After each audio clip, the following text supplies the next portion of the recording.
The clock is ticking for this one. Time is running out, and it's a rare opportunity to learn this incredible skill in person. Funny enough, I was at a photo shoot today, and they were talking about what I do, how I got started, and just sharing the information with the photo reading about them. And was like, what? They couldn't believe it. And I haven't posted it yet, but I did a little video walkthrough of that fateful day in May 2001, where I was doing my trainer's training, the final part of my NLP trainer's training exam. I had put a goal in my future timeline that I would be finished the one day exams. We had a good I think it was 7 or 8 hours, and it's closed book exam conditions. I put a goal in my future timeline that I was going to be finished the exam in 3 hours, not 7 or 8, and that I passed with flying colours. So I walk into the hotel in Kensington, the Hilton, Kensington Olympia. Somebody looked at me and said, Marilyn, how would you do a submodalities belief change? Because everybody's sitting there with their notes and their folders and those little cue cards. I looked at them, they looked at me, and I was like, I've got no idea. And I just burst into tears and ran into the toilet. So I did a little video walkthrough of that journey today at the hotel while I was going on the way to the photo shoot for the newspaper. And it all looks exactly the same in terms of going down those little stairs and running into the bathroom. And the reason I burst into tears is that I didn't revise in the traditional way. I was photo read. So I was photo reading the books at 25,000 words per minute, getting through whole books in 5 minutes or less, mind mapping. But in that moment when somebody posed the question, I was like, oh my God, I don't know. But the rest, as they say, is history. And of course, things have changed over the years in terms of the delivery mechanisms, etc. There's more. When I first started, it was cassette tapes because a lot of it was being done in the United States. Then there were a couple of trainers in the UK. And of course, the cassette tapes then turned into CDs, and the CDs, this is part of the home study material. Of course, now you get those as MP3 downloads because there aren't many people who have CD players, and even less people who, I don't think they make the cassette tapes anymore. That's just from my archive stash. So what is photo reading? Photo reading in a nutshell: accelerated learning. It's called the whole brain, whole mind learning system, the photo reading whole mind system. It's about getting through your written information more quickly and learning strategies to remember and recall what you've read. So typically it takes about 5 minutes to photo read a whole book. This one, once we really get into it on the photo reading workshop, because we all start with working with the photo reading book. Once we get into it, people can finish this in 2 or 3 minutes in terms of photo reading this from start to finish. And then you're learning strategies to remember and recall what you've read. And we're typically photo reading. Our starting point is 25,000 words per minute. Now, just to put that into context, average reading speed for a typical adult is a 230 something, maybe 180 something if they're sub-vocalizing as well. So 25,000 words per minute is, of course, a completely different proposition. So that's what it is in a nutshell. Now, in terms of, I know it's interesting actually, I was doing some research last week and thought, right, okay, final photo reading workshop, final one in person. Let's see what we can do to make it even more spectacular than it is already. And there's a question I ask people on the feedback form: what would you change? What would you do differently? How would you improve this workshop? Most people just leave it blank, or some say, I've got nothing to add. It was amazing. It was spectacular. It was brilliant. It was fantastic. So people are hard pressed, even when they've had 2.5 days of it, to find a way to improve. I just thought, let me see the current research that's out there. What's going on now? So I revisited some of the books that have been really helpful in the past. The Brain book, for example, is a really good one. It's a great big massive one. The Brain That Changes Itself, Buddha's Brain, of course, looking at the photo reading as well. And I was doing some research online. Really, really fascinating stuff. Now, I'm just going to give you a quick summary. I did a blog about this. I haven't really kind of shared it too widely yet because I'm still updating the page. But this particular blog was talking about latest research and things that have been going on in the last few years. And it's really interesting, actually. Neuroplasticity is well known now, but when we first started talking about it 7 or 8 years ago, it had only been around for less than a decade. And the premise was that more had been discovered about the brain in that little window of time, the last 15, 20 years than the previous 100 years. So it kind of chugs along, and then boom, there's another discovery. So talked about a few of those things in this blog. But some of the things I was coming across, the brain, one of the, I guess, for some, there's an old saying, you can't teach an old dog new tricks, and people kind of buy into that. But this one was saying there is a capacity to learn beyond your predetermined biology, particularly if you use deliberate learning. So photo reading is very much about deliberate learning, being a lifetime learner. There was also the piece, and I have seen this talked about in many different guises, where people often say, well, what was the difference between Einstein and the rest of us mere mortals? And so when he died, they dissected his brain and did the little slices and all the rest of it. It pretty much looked standard, apart from there was one, well, a few things, but one of the big things was the size of the corpus callosum, which it joins the left and right brain. And in Einstein, it was enhanced. One of the things that we spend pretty much all the time doing is left and right brain activation, the logic, the creative, and showing you how to activate both, being in the flow state. So that's a massive part of the photo reading whole mind system.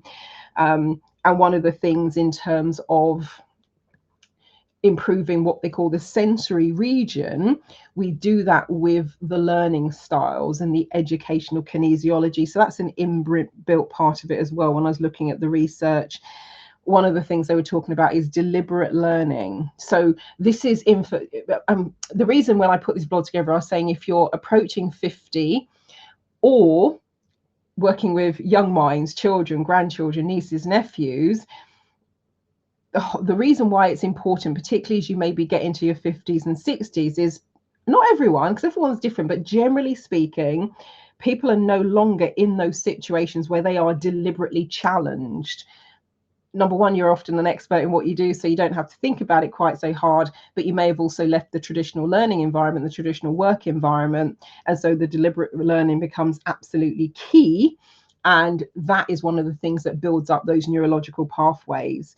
They also, in this particular piece of research that I was reading, they was talking about the fact that rote learning is disconnected and does not change the brain. And everything we're doing in photo reading, the whole brain, whole mind system, tapping into those learning styles, activating the multiple intelligences, we go way beyond that, and we're activating the brain and firing it off in completely different ways, which is why it's so effective in such a short space of time. They also talked about memories being encoded by physical changes in the brain. And again, those neurological connections, you may have heard the term that neurons that fire together, they wire together. I had heard it before Dr. Koss came on the photo reading workshop. Dr. Koss was a medical doctor, studied at Limewells in Scotland, and was studying to be a neurosurgeon. And he came to the photo reading workshop, and he came up to me on the Friday evening, and he said, have you seen the movie Limitless? And at that point I hadn't seen, it's one of my favorite movies now, but I hadn't seen it. I said, no, why? He said, everything you're doing in this workshop is in the Limitless movie. The only thing is we don't have to take a dangerous silver pill. Oh, and we're not time shifting. I was like, okay, cool. I want to see the movie. On the Sunday night, because it's a 2.5-day workshop, on the Sunday he came back and he says, I take that back. He said, what? He said, you are time shifting. And he said, you'll see what that means when you watch the movie. It stars Bradley Cooper and Robert De Niro. But he said, everything in the movie Limitless, you're doing it in real life right here. And this is a man who cuts people's heads open and looks at their brains, so he knows what he's talking about with regards to the brain. So what I actually did then the Monday, because with the photo reading is Friday, Saturday, Sunday, so on the Monday I went out and I purchased the movie Limitless. I got like halfway through, press pause, I'm pointing there because I put it into the DVD player, press pause, I picked up the phone and says, Dr. Koss, we've got to talk. And talk we did. We talked every single Sunday for a solid year. The only time we didn't speak was if Dr. Koss had a neuroscience exam, or if I was running the photo reading workshop, because it runs on a Sunday. But aside from that, we'd speak every single Sunday, oftentimes on the phone for 2, 3, 4 hours, or there'll be times I would go into London, we'd meet up for dinner and we'll kind of close down the restaurant we're talking about the brain, we're talking about neuroscience, we're talking about personal development, we're talking about how is all of this weird and crazy, wonderful stuff that I'm doing, not just with the PhotoReading, but with the HUNA and the remote stuff and the learning and the rapid transformation. How is it possible? How does neuroscience explain that? And there were times where Dr. Cost says, Marilyn, I can see it's worked, I can know it's happened. Even he's experienced a lot of it himself. He said science can't explain it yet, which was absolutely beautiful. So, you know, really, really fascinating, and just mind-blowing, really. And there was one of the things that there was a particular piece of research that I was reading online, and they talked about, they said the first person to put forward a new theory about the composition of the brain was Ramon Y. Cajal, Cajal. And they said he was ridiculed by his peers when he put that forward. However, several years later, he won a Nobel Prize for that same work, because one of the things he was talking about is these discrete connections. And one of the things that PhotoReading does in terms of the wiring together, firing together, it's about stimulating those discrete connections that he turned about and was ridiculed for. And of course, people have ridiculed PhotoReading over the years as well. It's been around since 1985. It's blew my mind. In the when I was in my early to mid 20s, I was diagnosed with what was thought to be early onset Alzheimer's. My doctor said there's nothing more he could do for me. And I think that, I mean, it's one of those things, I wouldn't wish that on anyone. However, it was probably the reason I opened the PhotoReading envelope when it landed on my doorstep and actually read it, because it talked about, do you want to drink in information like you're drinking it in through a fire hose? Do you want to learn strategies to remember and recall what you've read?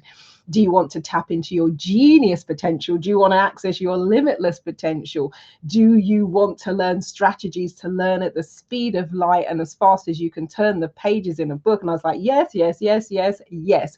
Where I went was when it talked about 25,000 words per minute, because I knew I wasn't pushing anything more than, I don't know, 50 words a minute. And even if I go faster, I couldn't remember a darn thing. So that sort of blew my mind a bit.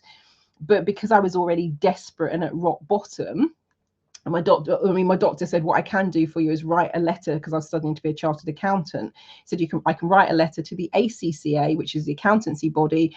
I can explain the medical situation, and we can see if they can give you some extra time in your exams, which is what he did. And I, you know, have the copy of the, because people say, I can't believe that, Marilyn. And I know they don't believe me. They just can't believe that story with the early onset Alzheimer's, given what I do and what I've been doing for the last 24 years at this point.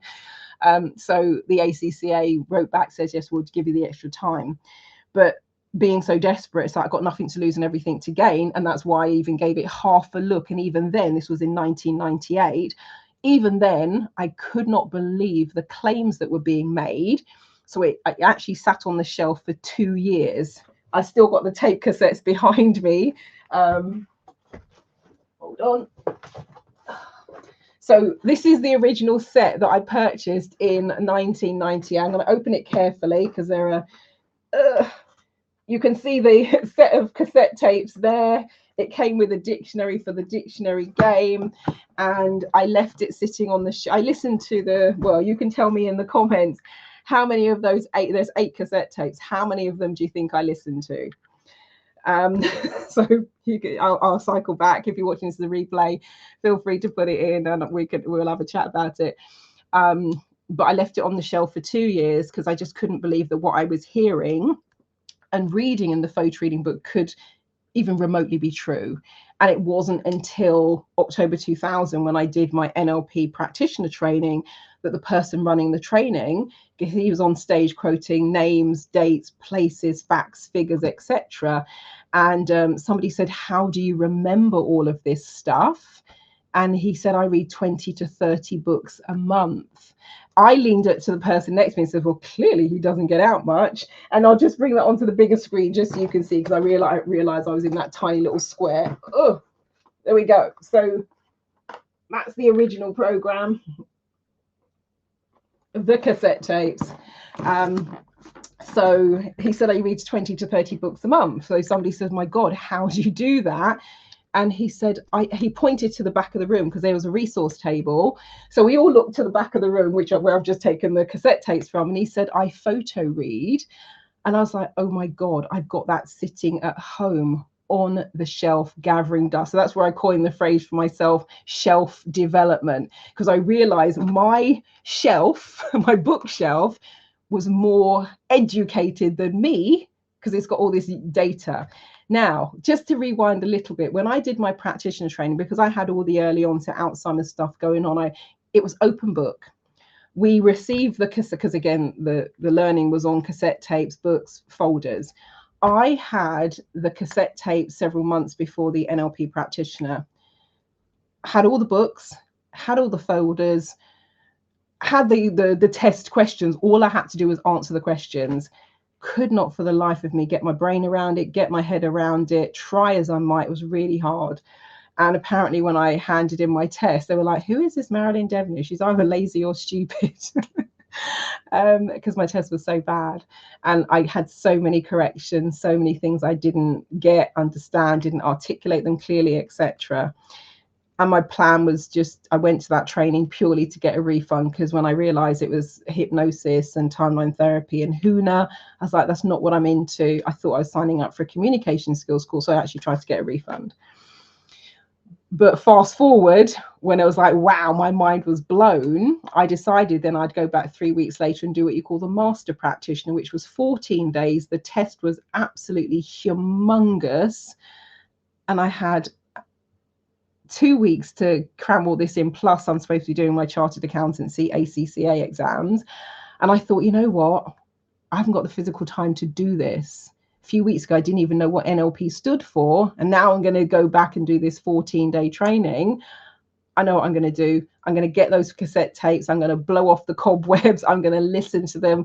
I'm not going to be second guessing it. I'm not going to go, well, that's stupid. Well, that doesn't make sense. Well, that will never work. Well, I know how to do that already. I'm not going to do any of the second guessing. I am just going to listen with an open mind, put into practice what Dr. Paul, well, it was Paul Sheely at that time, he's now Dr. Paul Sheely, put into practice what Paul Sheely is saying, and just do the darn thing.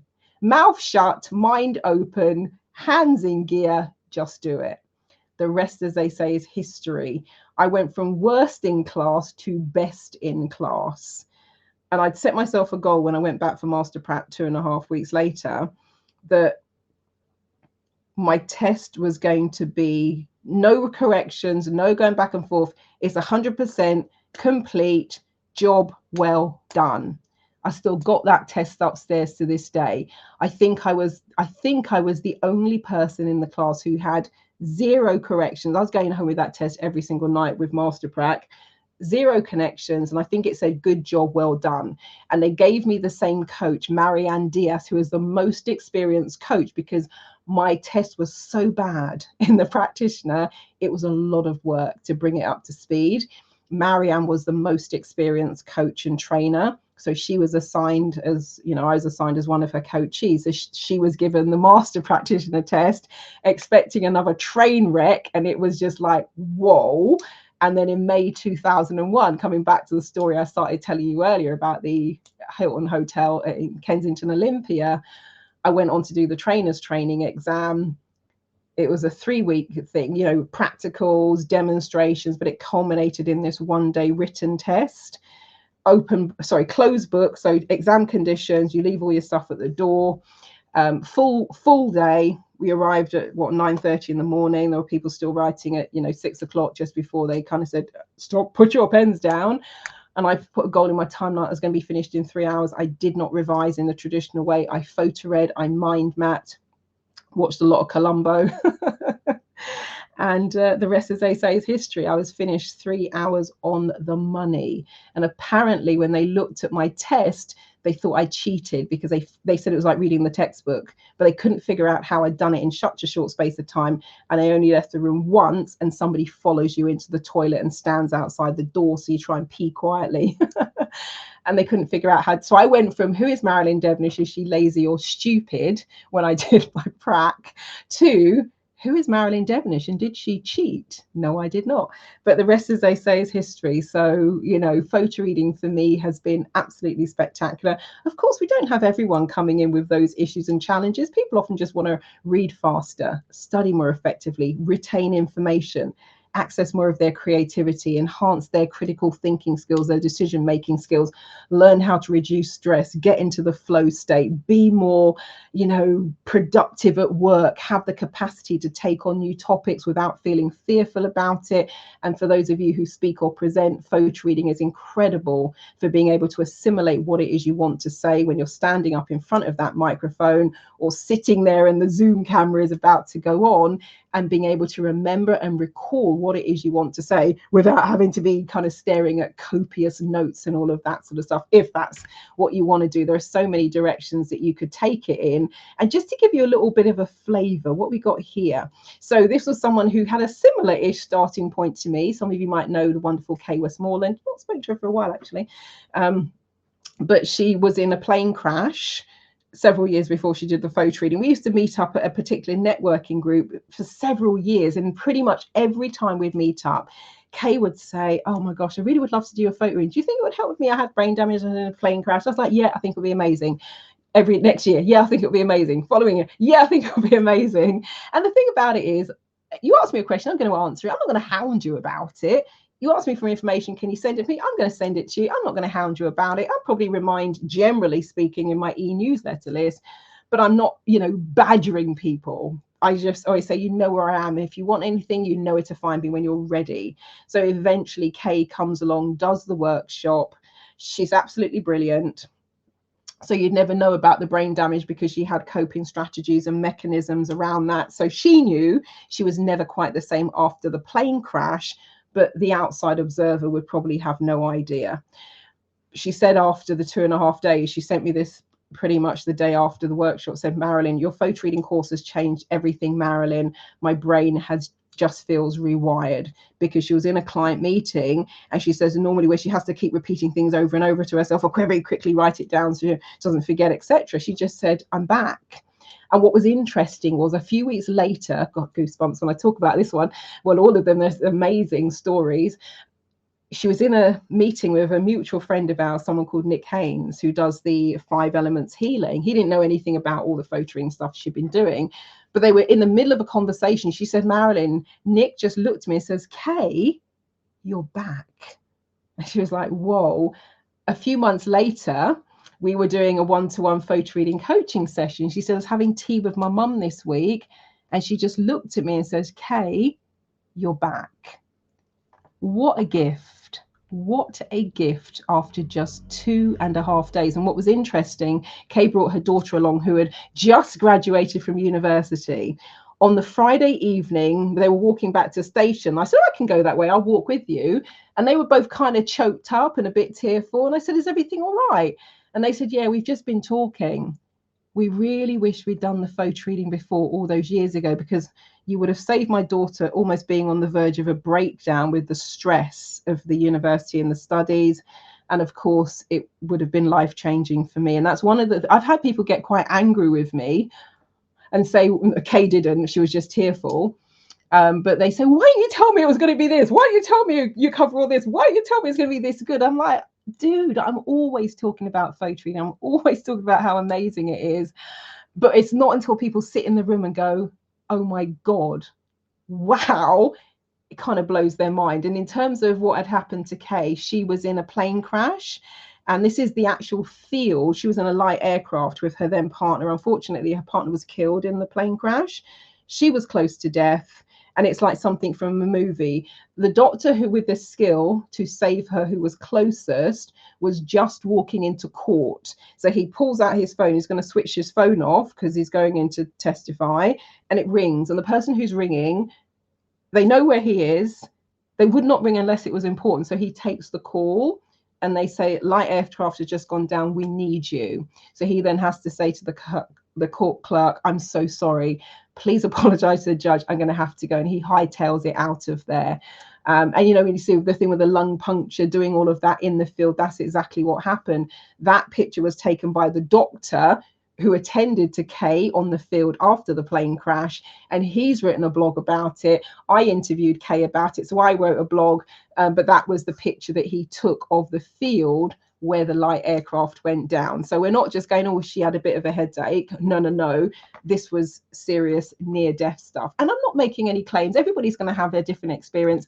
I'm just sharing with you some of the things that have happened with regards to my clients. This was a team of rocket scientists. Now, when I turned up to run this, I was running a bespoke private workshop in Shrivenhams. This was for the Cranfield University on the Shrivenham MOD base. So I open the workshop and I say, in terms of how you're going to be using the photo reading skills, your ultimate application, where do you work? What do you do? First person, there's about, I think there are 12 or 15 of them. First person says, oh, I'm a rocket scientist. And I was kind of like, and I sort of wanted to kind of giggle, but I was like, are they pulling my leg? Are they being serious here? Are they really a rocket scientist? I was like, okay, fantastic. So I write that on the flip chart. Next person, rocket scientist. And pretty much 80% of them said they were rocket scientists, and they truly were. And they were also a little bit, because, there's me, and this was about, 15 years ago. So I looked even more fresh-faced than I do now. So they probably, and you could sort of if I was going to be guessing what they were thinking by, looks on their faces, that first interaction, it was most likely along the lines of, what does this little whippersnapper know about learning that she thinks she's going to share with us, who have got multiple PhDs and master's degrees, and all these are rocket scientists. This is serious stuff. At the end of the workshop, I come home, I had them all in a big brown envelope, and I was going through the feedback forms, and I was like, oh my God, oh my God, oh my God. And I put together the word collage. So I'm going to read it to you in case you're on a small device.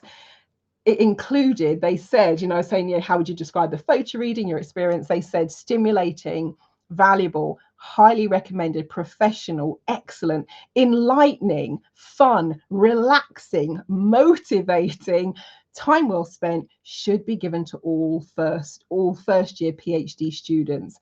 Their minds were blown. And trust me when I tell you, the rocket scientists working for the MOD already know how to learn. So that was absolutely fantastic. Now, of course, you don't have to be a rocket scientist to do this, nor do you have to have anything wrong with your brain. You might just be wanting to expand. This is from an author who flew in from Ireland, and she said, you've opened up so many possibilities for me and inspired me to expand my life and knowledge. I don't feel as old as I did when I came. Thank you. So when we're talking about making those new neurological connections, when we're talking about the flow state, when we're talking about activating left and right brain, tapping into your creativity and the critical thinking, the decision making, all of those things, the genius potential, the limitless potential, it's actually energizing, not just for the brain, but for the entire body. So it's always really interesting the way that people sort of interact with it. Now, we span all the age ranges. I've had people age 7 to 70 plus attend the photo reading workshop. This was someone who was 11. There was a family that came along, a family of 5, mum and dad and the 3 children. This was one of the children. So she said, Marilyn, you helped me so much being a better person and feeling better about myself. Just imagine the gift that you give to a child. This is a gift that keeps on giving, keeps on growing. It's an investment that keeps on paying for itself. Where are we now? We're in 2024 if you're watching this in real time. Last Christmas, I was at a networking event with the mayor and the Chamber of Commerce and the chair of Watford Borough Council, and they had local businesses come in. I was a local councillor at that time. And one of my friends was there. She attended my very, very, very first photo reading workshop, my, how can you call it? My audition class, my exam class, where the prep, it may be different now, but back in the day, I did my photo reading instructor training in March 2002. So I flew over to Minneapolis for 3 weeks to study with Dr. Paul Sheely, the creator of photo reading, and Lynette Ayres, the master trainer. Then you come back to your home country, you're practicing, you're learning material, designing your lesson plans and all the rest of it. And then Lynette flies over from Minneapolis in the United States to wherever you live. So she came to Watford. And it culminates, we worked together for a few days. She makes sure everything's okay, answering any questions, clarifying. And then it culminates in running the full photo reading workshop for the 2.5 days.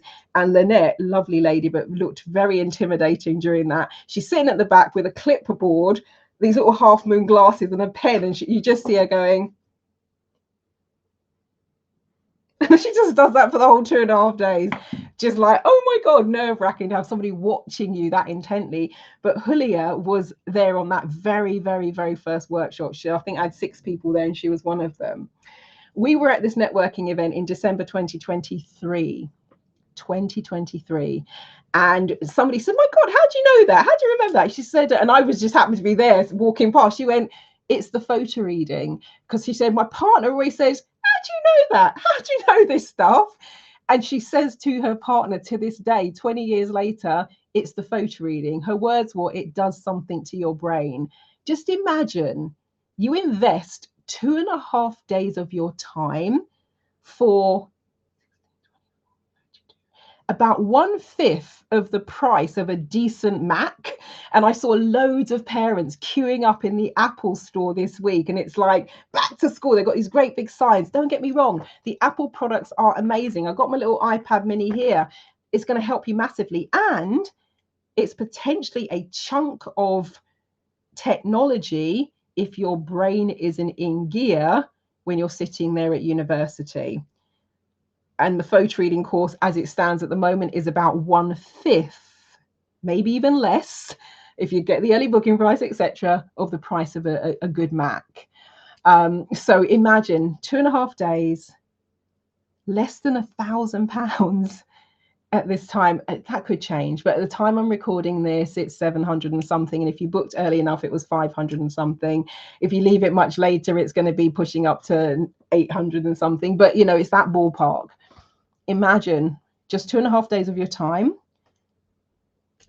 less than £1,000, and 20 years later, you are still benefiting from that investment every single day. It is the investment that truly keeps on giving. So to learn it at this age, oh my God, I can't even begin to imagine what my life would have been like if I'd learned this skill back then. And of course, there's a little esoteric twist to it as well. This was, some of you might know Suki Wahiwala. This is his lovely wife. Suki did the workshop. As soon as he's like, I need this for my family. You know, people say that. You're like, yeah, cool. He's on the phone, like this was on the Sunday. He's on the phone on the Monday going, so when are we running the photo reading workshop for my family and a couple of my clients? I'm like, oh, he's serious. So I ran a whole workshop for his wife, his children, a couple of his clients. And this is what Parvinder had said.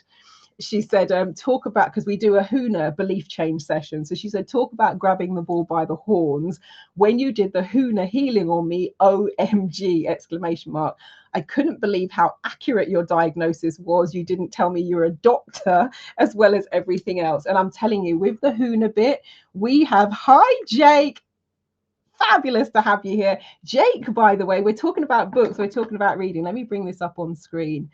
So for those of you who are watching, particularly, even if you're not watching this on Facebook, I'm sure you can find Jake somewhere else. I'm going to spell his surname. It's Jake. Surname is BORCHARDT. Jake has just published a book. Jake, please remind me in the comments the name of the book so I can say that as well. But he's just published a book and we're talking about photo reading. So add that one to your reading list. Really exciting. Congratulations on that. That is absolutely amazing. And one of the things about photo reading, the reason why I add the HUNA has got nothing to do with photo reading. Let me just be clear about that. It's got nothing to do with photo reading. However, it's probably pushing up to about 12 or so years ago, I'm sitting there going, well, photo reading is just 5 steps. Some of the steps take 60 to 90 seconds. That's a minute to a minute and a half. What is it that is getting in people's way? And I realize it's the mindset, it's the belief. And I know I had that myself, which is why the tape sat on the shelf for 2 years gathering dust. Couldn't believe it was possible. So I was like, well, hot damn. I'm a coach, I'm a therapist. I specialize in belief change work. Duh. And I suddenly thought, why don't I? And I just come across this thing called access consciousness. So actually that's going to date it now. So this would have been around 2013, 2014. So good 10 or so years ago. So I just come across this thing called access consciousness. And I realized it was a really brilliant, it's like a yin and yang. The access consciousness and the HUNA, H-U-N-A, went really well together. So I said to a particular group, I'm going to do an experiment. We're going to do it as an extra segment at the end of the photo reading. If you don't want to stay, it's fine. But if you do, you know, a little bit more time. And I'm going to do a belief change session. And we were at, I was running a photo reading workshop. There was a client who had an office at the BBC. So we were in their space. And I do this access consciousness and HUNA belief change session. Everybody goes home. I'm like, oh, cool.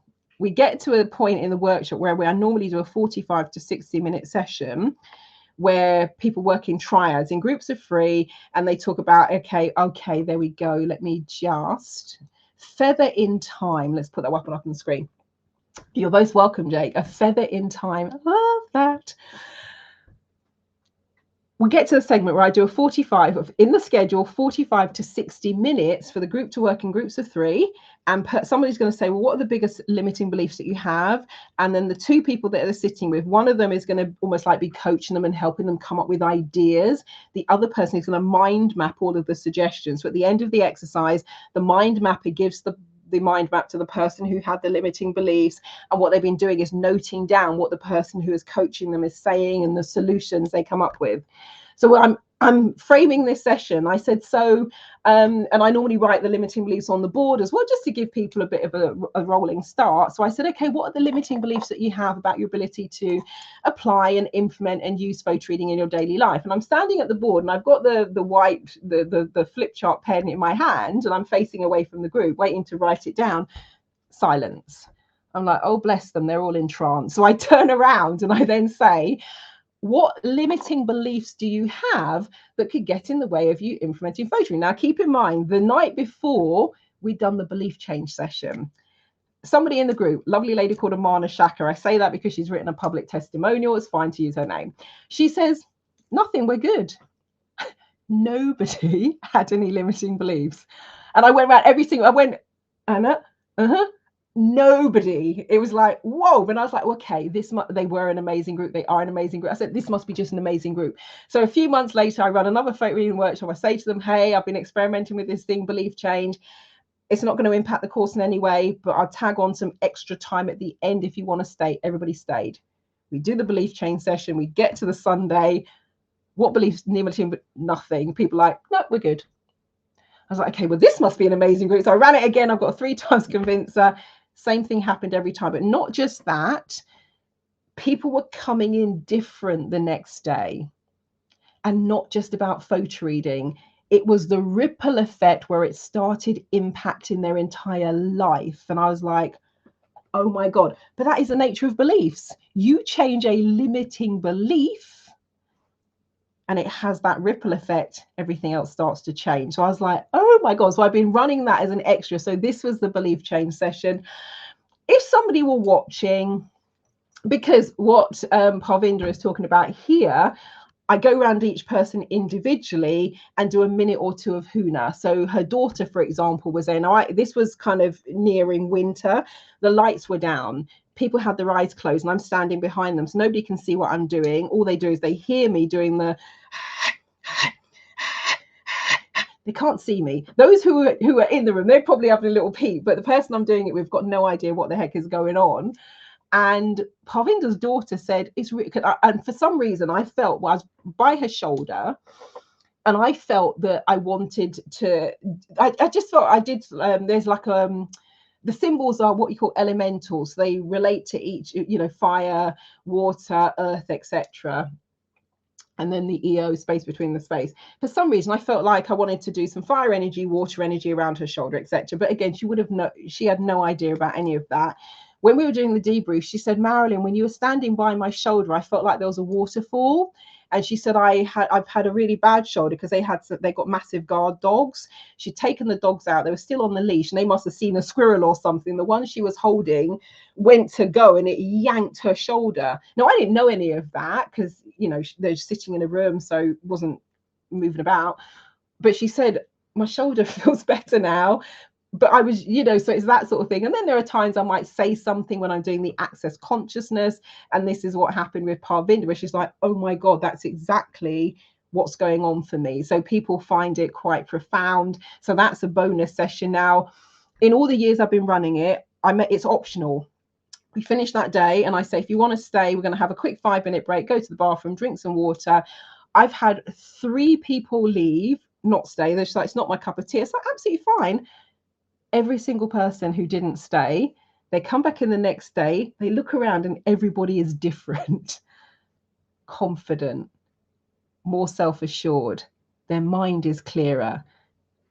It's just like, wow. And every single time without fail, the person who didn't stay says to me, can we do the hoon? And I'm like, no, there's no time. It's already a packed workshop. So I relay that it's not everyone's cup of tea. You don't have to stay. But the 3 people who didn't stay, they always go, oh my God, could we do it again? I'm like, nah, I'm so sorry. There's no time. We just don't have the time to tack it on. So photo reading is always incredible. I'm going to share 2 more examples with you. This is Naomi Tamayama. Some of you have connected to me on Facebook will maybe know Naomi yourself. She's an entrepreneur. She's a single mum and has a wonderful crystal business as well. I've got a load of her crystals here because we're doing the quantum entanglement remote experiment, and I purchased a load of crystals from Naomi. So I'm charging these up for people and they're going to get them. You can either wear them as a pendant. They're all very different. They're beautiful. So you either wear them as a pendant or you can, they're small enough that you can carry them around. But I purchased these from Naomi, and I saw this on Facebook a year or so after she'd attended the photo reading workshop. She said, I spent less than an hour reading 8 books on a topic and have just compiled a piece of work from this. Game changer, real life skills. So amazing. She's a single mum, entrepreneur, and she's able to do this. That is mind-blowing. And then out of the blue one day, I get a message via Facebook Messenger saying, hey, Marilyn, how are you? Haven't touched base for a long time. I just wanted to let you know. Amazing. She says, I changed paths practicing law thanks to photo reading. It gave me the confidence to read a lot of material in a short time and retain it. Those law exams are no joke. Imagine a course that you invest 2.5 days of your time in, that in the grand scheme of things is minimal investment. Trust me. I mean, this is pretty bad, actually. I shouldn't really confess this. I was talking to a friend about it the other day because we were both reminiscing on things that we've done and things that we maybe sort of regret. I paid £10,000 for a course I did not even attend. £10,000. And one of the things that people have consistently said to me, I remember one of the days I was running a photo reading workshop. We were going out for lunch. So the group of people are ahead of me and they're walking quite slowly because they're talking and they're sharing, oh my God, oh my God. And I caught up to them and said, oh, afternoon. I said, do you need any direction in terms of where to go for lunch? Blah, blah, blah. And they said, Marilyn, we were just talking about the course and we don't think you're charging enough. That was their group. That's what they were talking about. They didn't know I was behind them. So I know it's already a brilliant investment. But imagine you invest 2.5 days of your time, and you can learn it online as well. There's an online version. It's online on demand. So I don't run that live anymore. I ran it live.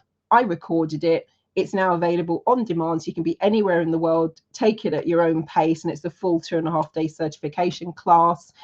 You'll get the course materials you'll get the PDF of the photo reading book. Can also post that to you as well. You get a PDF of the photo reading playbook. You get you get what used to be the cassette tapes and the CDs. You get those as MP3 downloads, and you get the PDFs of all the handouts that we use during the workshop as well. So you can learn it online, but I'm running a final sort of in-person one. But just imagine, just 2.5 days.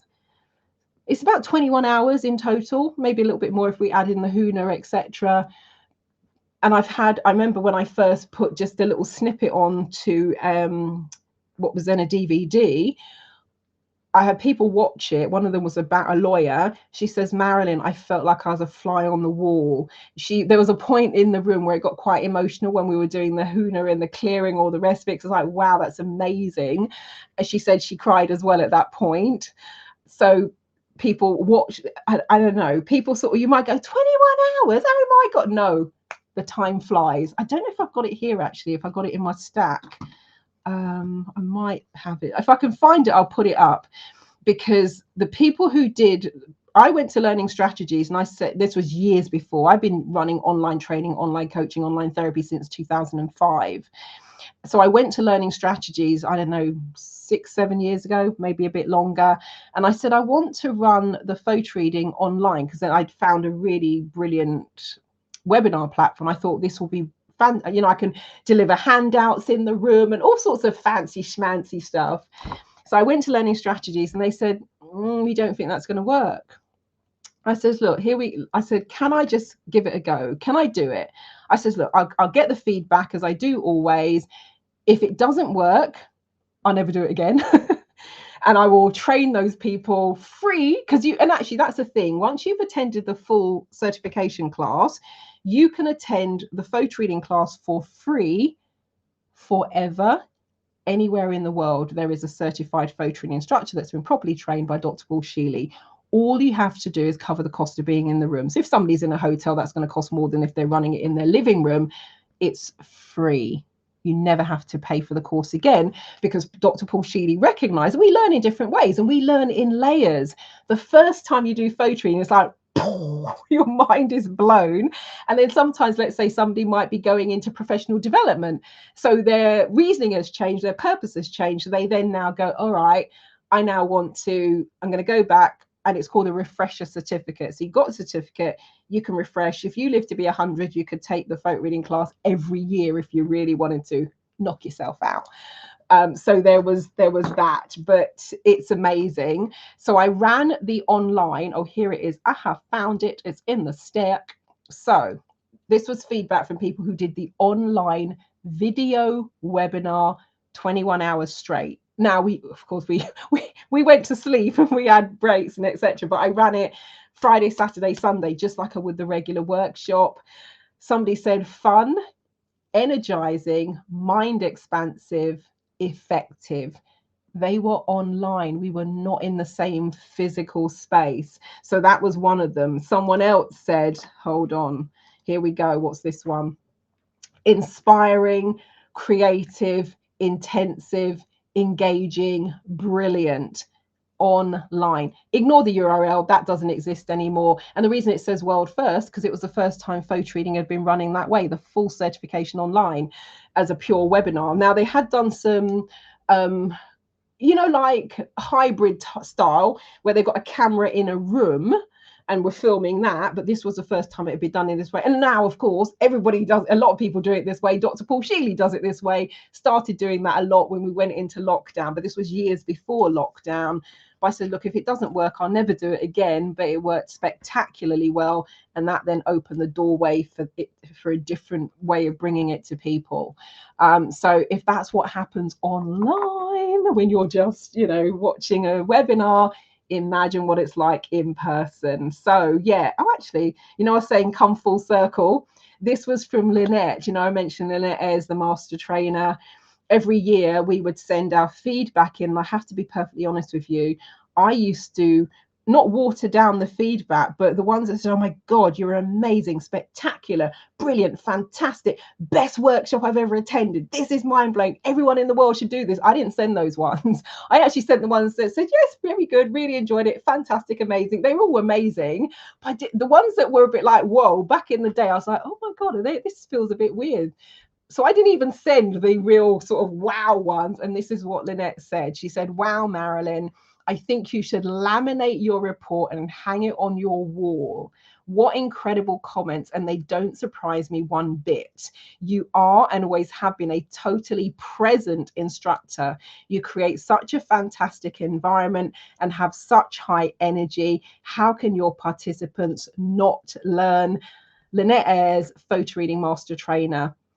When I did my PhotoReading instructor training, and for many, many years after that, bar half a dozen or so people that were trained by Dr. Paul Sheely and Patricia Danielson, every single PhotoReading instructor in the world, be they in Australia, Japan, Barbados, you name it, Europe, every single instructor was trained by Lynette Ayres. So she does not mess about, and she's a very straight talker. She's not one to lavish compliments where they are not warranted. Love Lynette, she's amazing.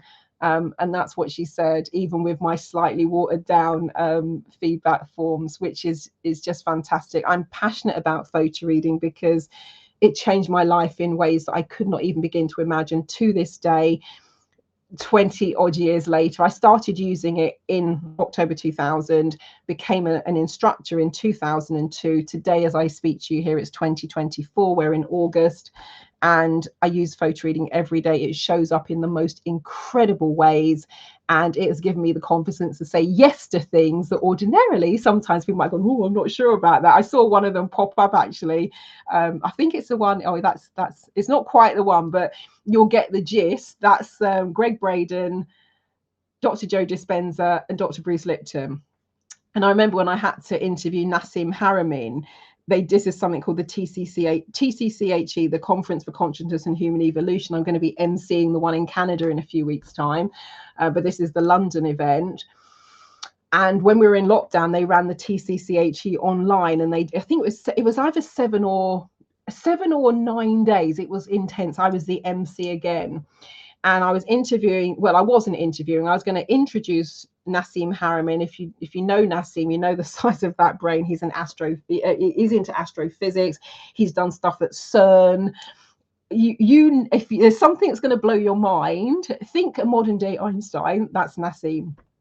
So I was going to be introducing Nassim, and then he's going to deliver a training course. Cool. So we're just about to go to lunch, and I'm introducing, get it right, introducing Nassim Haramein after lunch.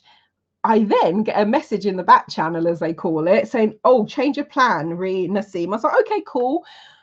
He said he doesn't want to do a presentation. He prefers to do an interview. I was like, okay. And they said, so you're right to interview him? I'm like, this is going to be like an hour and a half. How am I going to interview Nassim Haramein? I mean, I was like, oh my God. So I'm like, oh my God. I'm like, yeah, sure, no problem. And I had like 45 minutes for lunch. So now I've spent 15 minutes of this on this call, etc. So I've got to run and get some food, and I've got to get back. And I'm like, what am I going to do? I'm like, Marilyn, chill. You read a lot, you learn a lot. You know what Nassim does.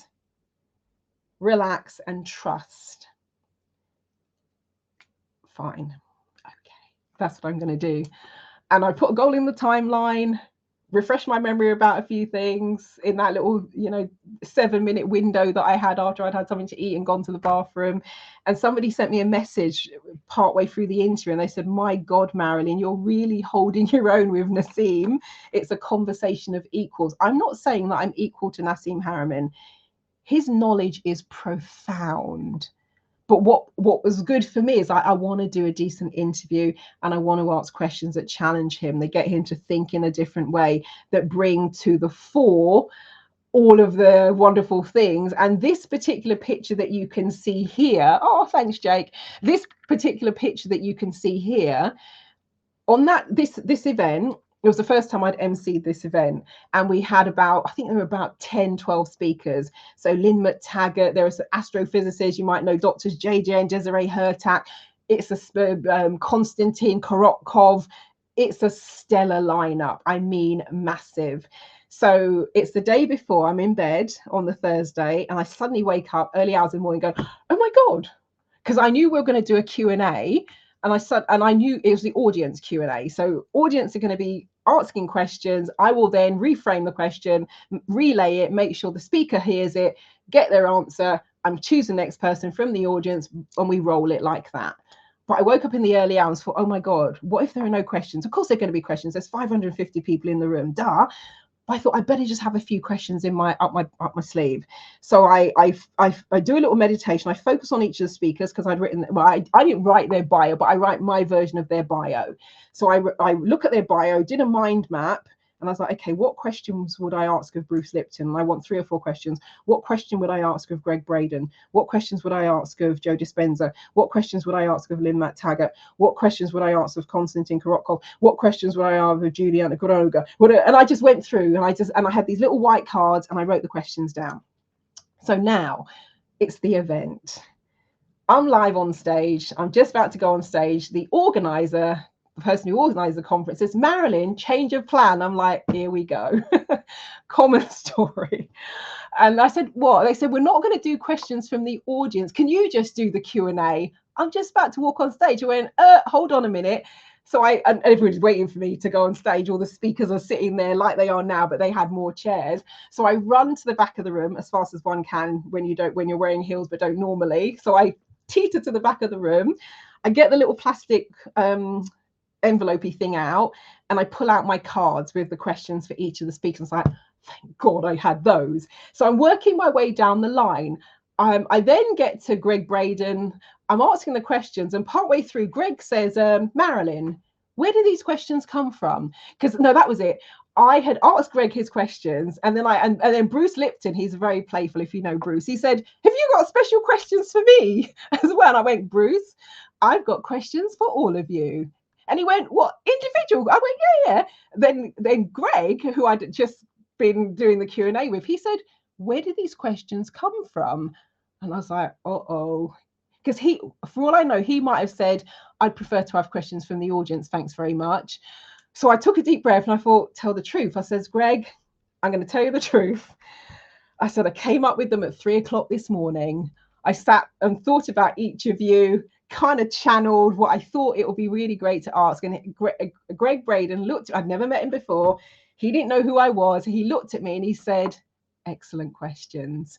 And I did interviews with all of these speakers outside of the event as well. So there were some set questions. And then because we had a bit of time, I said to each of them, do you mind if I ask you a couple of extra questions? Every single speaker, these people have been interviewed until they're blue in the face. They all said, amazing questions. I love your questions. Thought-provoking questions. Wow. And there's a friend of mine on Facebook, I haven't spoken to her for a while actually, Sifu Boggy, and he used to get me to come on his webinars, not because I have been interviewed by him, but he calls me the questioner, because he said, Marilyn, you always come up with fantastic questions. When I was a management consultant, mainly working in central and local government from 2003 to 2009. You work on a fee basis. You're not in the room if you're not getting paid, basically. I would often be in the room when I'm not getting paid. I'm at other people's meetings. Why? Because they would say, Marilyn, can you come along to this meeting? You always have amazing questions. Marilyn, can you come along to this meeting because you really are brilliant at summing up what we're talking about? Marilyn, can you come to this meeting because you've got this incredible ability of listening to what everybody is saying, and then by the end of that conversation, be it 5 minutes or 50 minutes, you've mapped out pretty much mapped out a training course. All of it is using the skills that I will teach you on the PhotoReading workshop. So you go forth and do exactly the same and have that kind of feedback, even when you're, as my mum used to say, on the back foot, not necessarily prepared for it, but it gives you a mental agility and the confidence to know what you are speaking about and to trust yourself. That's major. Absolutely major. And it's one of the things when I know some brilliant coaches, therapists, consultants, trainers, executives, brilliant. Yet they are not doing what they want to do in the world. Why? They do not have the confidence. They are not speaking. They are not sharing. They are not writing. They are not going for those promotions because they don't trust themselves. They don't have the confidence. They don't think that they know enough. And when you have a skill like this, as you've seen, somebody is like, stand back, I'm going to be a lawyer. That's major, absolutely major. So if you want to join us, I would absolutely love to have you come along. It's rare. It's the last one that I'm running in person. So I'm saying, when's the next one? I'm like, there is no plans for a next one. There may, I don't know, year, 2 years, I don't know. But at this point in time, in terms of the way things are panning out, etc., I don't have plans to run. And normally when I was, in the thick of running it, there'll be 3 or 4 PhotoReading workshops a year.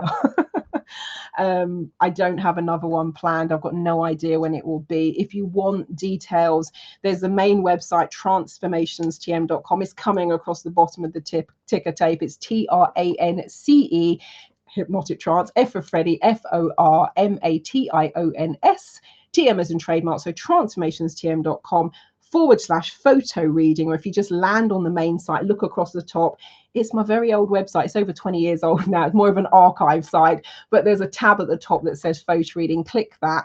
But when you land on the PhotoReading page, there's the option. It will take you straight through to the video webinar if you want to do it on demand. If you can't make it to the UK, or you can't make the dates and you want to learn this skill ASAP, you don't want to wait for me to show up in the room, then the link to the on demand is there as well. But there's also a link to the in-person, and I've got a direct link coming up here. It's bit.ly/PhotoReading-in-person. There is a 3-pay at the moment if you wanted to split the investment over 3 months. That has to come down anyway, because we're now pushing into just a month before the class. And if you're watching this in real time, there's that final early booking price. It's a 15% early booking price, and that ends at the end of August if you're watching this in real time, August 2024. And so yeah, if you're ready to invest in yourself and have something that actually delivers and keeps on delivering, the more you use it, the more powerful it gets. It's off the charts. I can't even begin to put it into words. And I've had, is this the one? Oh yeah, it's right next to it. I had somebody who's a marketing specialist come to the workshop. I was like, goody gumdrops. Finally, somebody who speaks the marketing lingo can put PhotoReading into words. This is her feedback, because I was like, right, how do I convey this, people? Here's her feedback. She says, I see your issue with marketing. How to get people to believe all the changes with something so seemingly simple as PhotoReading, a good dilemma. It's not necessarily a good dilemma for me. I would rather have the words to convey it, so I don't have an angry mob when they finally make it to the workshop and see how mind-blowing it is. But yeah, that was her helpful comment, a good dilemma. So it's challenging to put into words. Yes, I can share with you testimonials. We can be here for the next 2 gazillion hours. I could churn out those testimonials like there's no tomorrow. And it's one of those things, the proof is in the pudding. So it's about getting yourself in there. So if you recognize that in any way, shape or form, you're in that thing of brain lock, where you know there's more potential, you know that there's more that you could do, you know that you have capability. Now, I always used to say, and Dr. Koss, the trainee neurosurgeon, confirmed this, you know, we talk about that thing where people are using 10% of the brain, all the rest of it. I said, I actually don't believe that's true. And this was before, speaking to years before. I said, I actually believe the brain is firing off, you know, even just for me to do this, I've got to use left and right brain to do what I've just done there. So the brain is firing off. I say it's more about the depth to which we use our brain. And Dr. Koss said exactly the same thing. So if you want it, and even if you just got an extra % or something, and if you haven't watched the movie Limitless, watch the movie. If you haven't seen Lucy, watch now Lucy is a bit more of the out there version.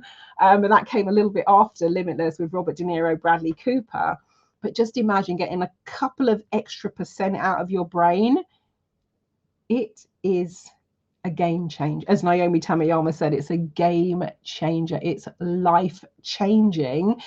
And I remember, now this was probably about the second or third time I did a one-to-one PhotoReading coaching session. He was a police sergeant. No, he was a bobby on the beat, a police bobby. You know, when you call them beat cops, I think, in the United States. And he wanted to be a police sergeant, but had failed the sergeant's exam several years in a row. And it got to the stage, his bosses had said, look, maybe you're just not sergeant's material. If you don't pass this time, stand aside, let the younger guys, you know, step into the breach. So he was devastated. He'd already made a decision. If he does not pass the exams, he's going to leave the police force. Now, he joined when he was, 17, 18 years old. It was his lifetime dream. And he'd already made a decision. If he did not pass, he was going to leave the police force and do close protection work and bouncing. Now, when you're a bouncer, you stand outside of the club wearing what I call the Madonna mic, looking a bit menacing. Imagine going to that when you actually want to be a police sergeant. So anyway, so he phones me up. He said, I've been reading about PhotoReading. Will it work for me? Do you think it will help? I'm not very good in exams. I've never been good in exams. I get really nervous, blah, blah, blah. So it's fine. So he said, can I come and do a one-to-one? No problem. I said, when's the exam? He said, 4 weeks time. I went, no, plenty of time. And he said, but I'm busy for the next 3 weeks. I'm like, oh my God. So he comes a week before the exams. And we're sitting, I'm pointing over there because we're out in that room. We're sitting on the leopard print sofa. So and he's only got an hour. That's all he can do. And no, actually, I think we did about an hour and 15 minutes.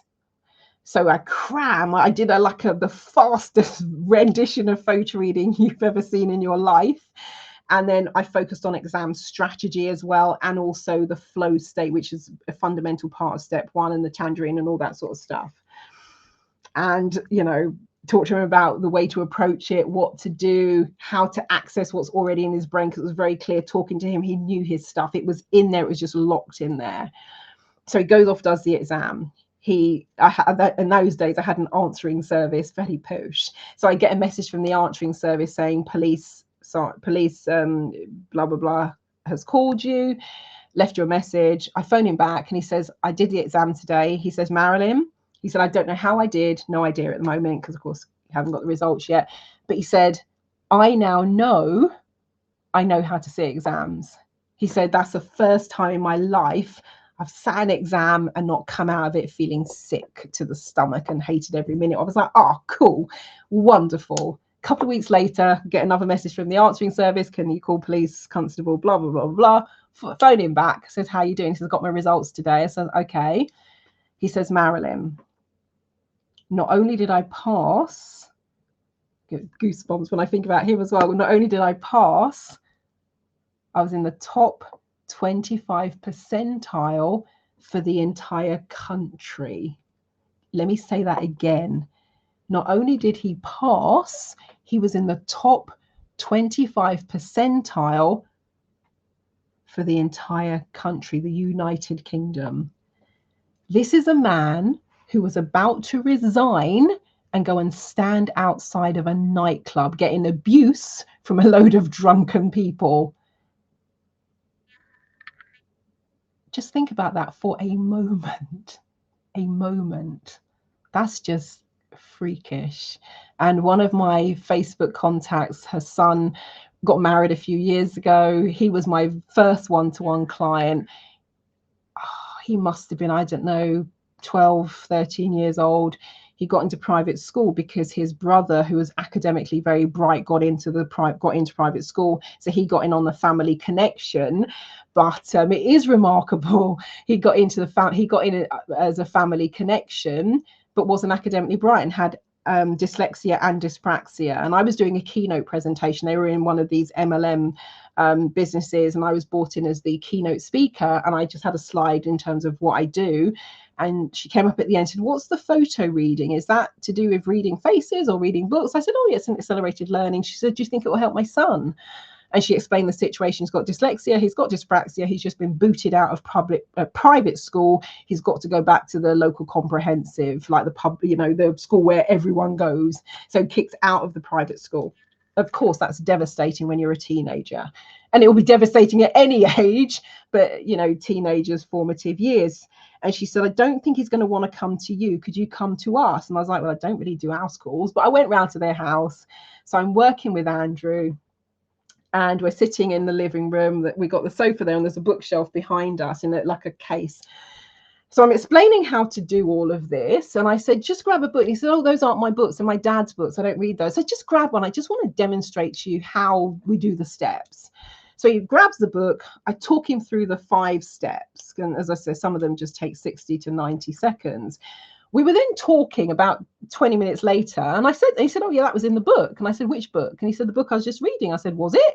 So he opens it, finds the page, reads the passage. And I was like, okay, cool. So and those are what I call those green shoots.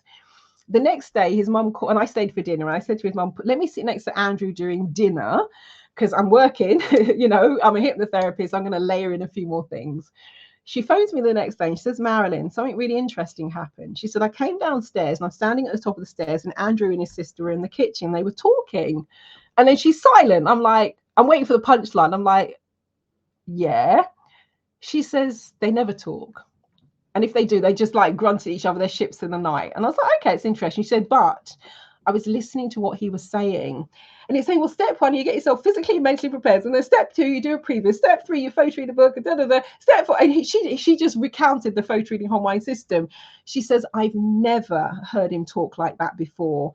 there was just, he just knew, and it was the confidence, and he was it was just like, wow. And I was like, oh my God, that's amazing. She said, I don't know what you did, but it's amazing. A few months later, I'm in M&S, Marks and Spencer's, some of you will know it, in the high street, and I'm in the food section, and I see her. She says, Marilyn, she said, I've been meaning to contact you. She says, let me tell you what's happened with Andrew. Now, history, names, dates, places, facts, figures. He had dyslexia and dyspraxia. That was a struggle. She said he got a B in his history exam. He has a girlfriend. He has spiked his hair, and he got a Saturday job in WH Smith. Now, I can't lay claim to the spiking of the hair and the girlfriend and the Saturday job in WH Smith, but what I can say is when your confidence and belief in yourself increases, you will then go forth and do things that previously you would have held yourself back from. So I'm pretty certain that suddenly rebuilding that sense of confidence and self-belief, that he wasn't stupid. There was nothing wrong with him. He just learned in a different way. When you have that instilled inside of you, the world is your oyster. So when I saw the pictures a couple of years ago when it was his wedding, I sent his mom, I went, is that Andrew, little Andrew that I sat next to on the sofa, who was like, oh my God. Yes, it was. Yes, it is. Beautiful. So as I said, there are a ton of these wonderful, amazing, incredible, life-changing stories. I'm thinking now, when I taught at school, Queen's Park School in North London, there was someone called Daniel. He was in one of the Harry Potter movies, not Daniel Radcliffe. And he got an unclassified when they did their mock exams. And I was running enrichment sessions at the school. So I was doing 1 hour segments over a period, I think it was 6 weeks, something like that. And we were on the 3rd module. And the resits came round again to see, okay, are we going to even put you forward to these exams? And he got a B or a C. And the deputy head, lovely guy, I'm connected to him here on Facebook, Barry Birch, the deputy headmaster, he said, Daniel, what happened? And he said, I just did what Miss Marilyn said. Amazing. Absolutely amazing. So, yeah, I encourage you, not just because I'm running it and I say, oh, it's brilliant, it's amazing. I encourage you. I haven't yet met anyone who could not find a use for photo reading. Yes, students are the obvious choice. Entrepreneurs are an obvious choice. Trainers, coaches, consultants, obvious choice. But I've had accountants, lawyers, doctors, surgeons, crystal healers, marketing executives, you name it, they've been in there, including the team of rocket scientists and everything in between. So yeah, what can I say? Don't say I didn't tell you. I would say to people, look, if you've heard me talk about photo reading, you are no longer allowed to come to me being all angry. Why didn't I tell you it was this before? Why didn't I encourage you to come? Why didn't I insist? Why didn't I push you? That's not my style. That's not what I do. But consider yourself told that it is amazing, it is life-changing, it is a game changer. But I'm definitely going to leave it there because this was way longer than I thought it was going to be. But actually, I watch long-form content on YouTube nowadays. There have been things I've watched for 2 or 3 hours if it's good and compelling enough. So if you've made it this far, thank you for watching. If you know someone who could benefit from photo reading, be it yourself, a colleague that you work with, children, nieces, nephews, grandchildren, please feel free, of course, if it's children, they'll book through their parents, but please feel free to share this information. That will be amazing. And thank you so much to everyone who's walked through those photo reading doors in the last 22 years.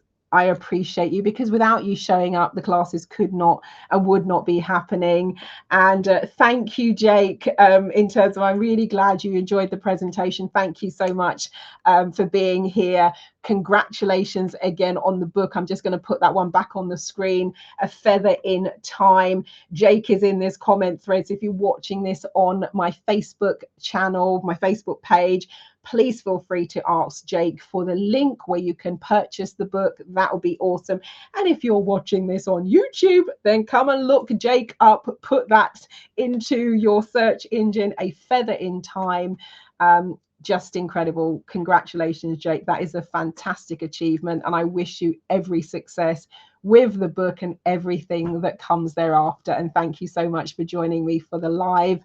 And yeah, catch you all later. I appreciate your time, appreciate your attention, your energy, and thank you again to everyone who has taken the photo reading class with me over the past 2+ decades. Marilyn Devonish, the NeuroSuccess coach and rapid transformation specialist from transformationstm.com. Over and out. Catch you later.